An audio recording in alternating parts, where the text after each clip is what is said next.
कटनी के आजाद चौक बावली टोला निवासी 23 वर्षीय नगर निगम में आउटसोर्स कर्मचारी के तौर पर पदस्थ सफाई कर्मचारी अभिलेख कुंडे उम्र 23 वर्ष ने फांसी लगाकर अपनी जीवन लीला समाप्त कर ली।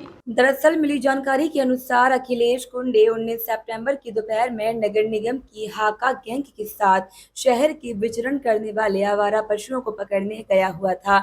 इस दरमियान नगर क्षेत्र में किसी बात को लेकर स्थानीय युवकों से वाद विवाद हुआ और अखिलेश के साथ उन युवकों ने मारपीट कर दी, जिसकी लिखित शिकायत कोतवाली थाने में जाकर अपने साथियों के साथ की। वहीं परिजनों का कहना है कि जब मारपीट हुई तो मौके पर नगर निगम से कोई जिम्मेदार अधिकारी नहीं पहुंचा।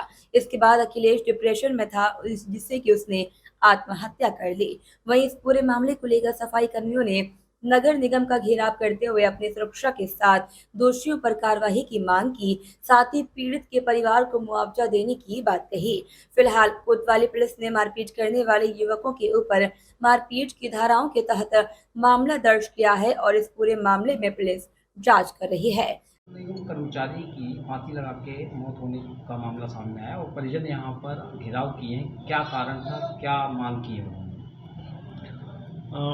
कल एक घटना हुई थी, हाका गैंग से मवेशियों को पकड़ने की कार्रवाई हो रही थी, क्योंकि अब गणेश चतुर्थी वाला भी ये त्यौहार आ गया है, तो भीड़ भाड़ में मवेशियों के किसी को अटैक कर देते हैं, जिससे लोग घायल हो जाते हैं। तो उसको पकड़ने के लिए गए हुए थे और इसी बीच में किसी की बाइक गिर गई थी और उसने मारपीट की थी, जिसके संबंध में यद्यपि रिपोर्ट तो की जा चुकी थी, FIR हो गई थी, पर फिर भी उस कर्मचारी को शायद बहुत ही मानसिक रूप से कष्ट हुआ होगा और जो जानकारी प्राप्त हुई कि उसी के कारण। तो नगर निगम में किस पोस्ट पे था कर्मचारी?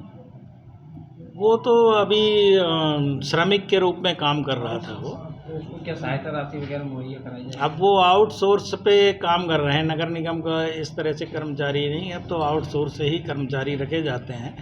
तो इस संबंध में अभी हम लोग जो भी यहाँ से जैसे अंत्येष्टि सहायता है तो वो हम अपनी तरफ से कर रहे हैं यहाँ से। तो डिमांड क्या थी, मतलब यहाँ जो आए थे? उनकी डिमांड ये थी कि हम लोग जब काम के लिए जाते हैं तो इस तरह के काम के लिए हमें सुरक्षा की व्यवस्था कराई जाए। तो उस संबंध में हमने ये कहा है कि यहाँ पर हम और भी देख लेते हैं कैसे क्या है, और निश्चित रूप से हम जो आवश्यक सुविधाएं उपलब्ध करा सकेंगे हम निश्चित रूप से कराएंगे। ऐसे कर्मचारी की सुरक्षा को लेकर नगर निगम प्रशासन अब क्या कदम उठाएगा? नहीं, इसमें निश्चित रूप से बताया ना कि ऐसे जब हम काम के लिए किसी कर्मचारी को भेजेंगे तो हमारे पुलिस प्रशासन को हम लोग सूचना देकर कोशिश करेंगे कि उनके साथ पुलिस बल साथ में रहे और पर्याप्त संख्या में हमारे कर्मचारी रहें, जिससे इस तरह की कोई घटना ना हो। FIR की जानकारी ये तो नहीं हुई है कि किसके व्यक्ति को, अब ये तो संबंधित जिसने मारपीट की होगी निश्चित रूप से उन्हें जानकारी नहीं, हमारे पास तो जानकारी नहीं है, तो पुलिस ही बता पाएगी। और इस संबंध में जो भी निगम प्रशासन की तरफ से उसके कर्मचारी के परिवार को सहायता उपलब्ध कराई जा सकेगी वो निश्चित रूप से। रविशंकर पांडे की रिपोर्ट।